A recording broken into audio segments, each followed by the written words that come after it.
46 disse assim, o evangelista Marcos: então chegaram a Jericó, quando Jesus e seus discípulos, juntamente com uma grande multidão, e estavam saindo da cidade.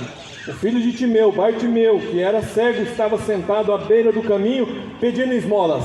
Para que eu e você compreenda, Jesus chegou à cidade de Jericó e havia ali com ele uma multidão. Jesus, ele andava com bastante pessoas, porque muitos estavam ali, alguns interessados em quem ele era, alguns interessados em que ele poderia proporcionar, e alguns interessados em milagres, em curas, em renovo espiritual. Então Jesus sempre estava com a multidão. O evangelista Marcos vai dizer que quando ele chegou ali na cidade de Jericó, havia um cego por nome de Bartimeu.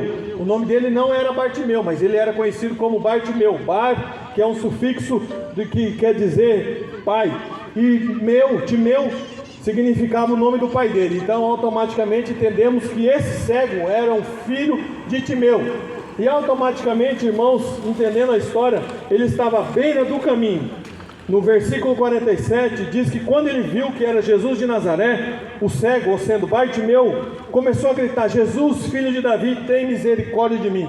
É isso que nós precisamos fazer.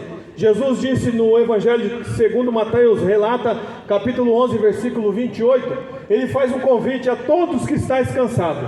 O convite de Jesus estende a todos. Não é somente aos irmãos da Assembleia, aos irmãos da Belém, da Batista, da Presbiteriana, da Nova Jerusalém, ou das outras denominações religiosas, não. O convite dele é para todos, e independente de classe social, se é rico, se é pobre, se tem dinheiro, se tem condição, independente da sua cor, se você é branco, se você é negro, ou descendente afro, ou se você é asiático, independente, o convite de Jesus é para todos. Timeu, aquele cego que não tinha perspectiva de uma vida melhor, porque ele já era cego, ele se tornou cego, ele entendeu que aquele que estava passando poderia resolver o problema dele, e automaticamente ele começou a clamar, independente da sociedade, independente dos amigos, independente dos irmãos, ou independente daqueles que estavam ali, não queriam que ele fosse curado. Até porque no capítulo 10 de Marcos, no versículo 48 que estamos lendo, vai dizer que muitos o repreendiam para que ele, ou seja, Timeu, aquele homem cego, ficasse quieto. Mas aí, irmãos, é aí que quando alguém tem um propósito na vida e entende que Jesus pode mudar, renovar, restituir, restaurar, transformar a sua vida, ainda que um homem pode dizer: pare de clamar, pare de dizer, fique quieto, cale a boca, é aí que nós devemos continuar clamando e dizendo: filho de Davi, tem misericórdia de mim. E automaticamente aquele homem, Timeu, sabendo que aquele homem, Cristo Jesus, poderia mudar a sua vida, e sabia que aquele homem tinha autoridade, Jesus tinha autoridade, tanto que ele vai dizer: filho de Davi. Davi tinha sido o melhor e o maior rei de Israel. Então automaticamente Timeu estava dizendo: Jesus, eu sei que o Senhor tem autoridade até mesmo de um rei, e o Senhor pode me curar. Aleluia! E independente da circunstância, irmãos, Deus quer nos ouvir clamar, Deus quer nos ouvir dizer: Jesus, filho de Davi, tem misericórdia de mim. Deus precisa ter misericórdia do mundo. Trazendo para os dias atuais, a Bíblia vai dizer que nos últimos tempos, sendo nos tempos que estão vivendo agora, o amor de muitos esfriará. Só esfria aquilo que já foi quente. Se você um dia sentiu a presença do Eterno na sua vida, e hoje você sabe que necessita daquela presença gostosa, aquilo, eu não digo essa presença que somente arrepia na hora, não. A presença de Deus, ela quando entra, ela preenche a depressão, ela preenche a enfermidade, ela preenche até as provas, as lutas da nossa vida. E aquele cego sabia que aquele homem que estava passando poderia mudar a vida dele, e ele continuou clamando: tem misericórdia de mim. E no verso 49 de Marcos capítulo 10, depois dê uma meditada, leia na sua casa, Marcos capítulo 10, versículo 49, Jesus parou e disse: chame-no.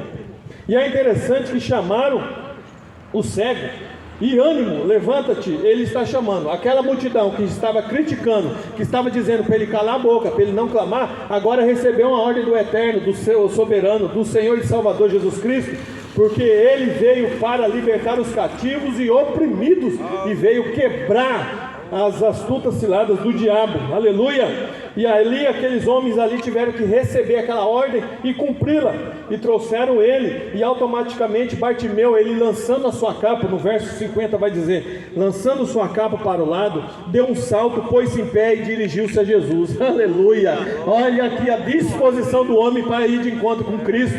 É isso que falta na minha vida, na sua vida, ter disposição para Jesus, ter disposição para Deus. Os dias são maus, os dias são ruins, são perversos. O homem cada dia mais está daquela forma que Timóteo recebeu da carta de Paulo. Na sua segunda carta a Timóteo, Paulo disse para ele: Timóteo, nos últimos tempos sobrevirão tempos penosos, trabalhosos, homens que serão arrogantes, prepotentes, soberbos, homens que não amarão o próximo, homens que não vão ter nem a face. Você vai olhar para ele, ele não vai ter face. E é esse tempo que nós estamos vivendo, irmãos. Eu não quero ser profeta do caos aqui, mas eu sou profeta de Deus aqui nesta tarde. Eu e os irmãos que estamos aqui nesse tempo chuvoso, mas estamos aqui com a fé no Salvador, no Senhor e Redentor Cristo Jesus, que morreu por mim e por você na cruz do Calvário.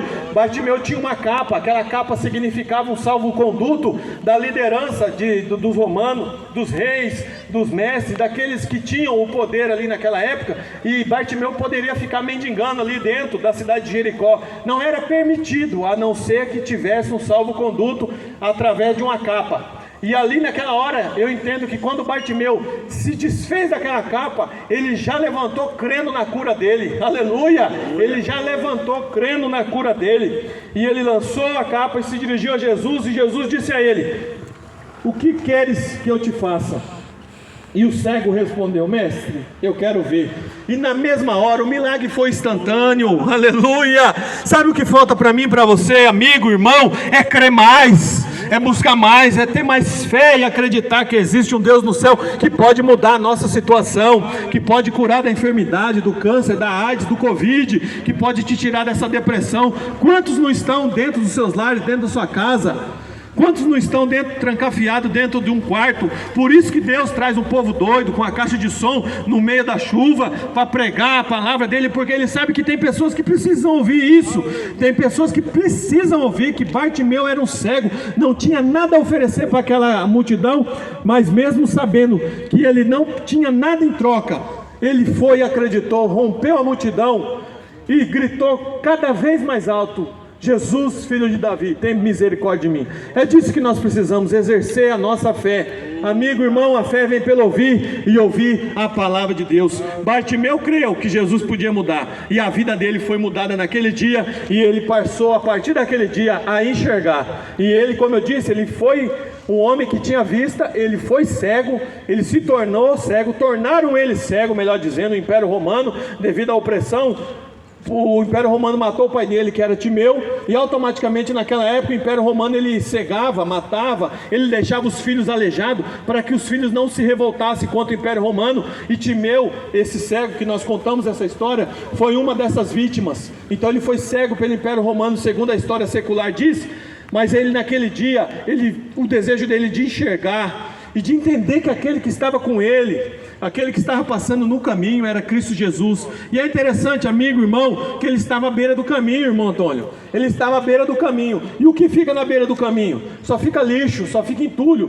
Quando muitas pessoas, a cidade de Presidente Prudente, infelizmente, vou aproveitar e puxar a orelha, nós somos porcos, nós jogamos o resto de sofá, resto de cama, resto de colchão, tudo nos caminhos aí, nos fundos de vale, e depois cobramos do Poder Executivo, algo que deveria partir de nós.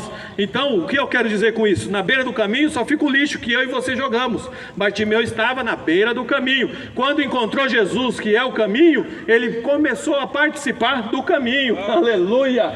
Quando você se encontra com o caminho, irmão, você deixa de viver na beira do caminho, onde há lixo, onde há resto, onde há entulho, e você começa a ser participante do reino de Cristo Jesus aqui nessa terra. E detalhe, tem direito à vida eterna. Aleluia! A nossa vida não se encerra aqui, irmãos. Um dia eu e você vamos dar conta de tudo que fizemos bom e ruim. Por isso que na chuva nós estamos aqui, no sol estamos aqui, e nós vamos abençoar a sua vida, e Deus abençoe a sua vida. E depois medite na palavra de Deus, ore, busca Deus, peça a Ele que tenha misericórdia de ti, assim como foi aquele cego, e Ele vai ter misericórdia de ti. Deus abençoe os amados irmãos, em nome de Jesus. Aleluia.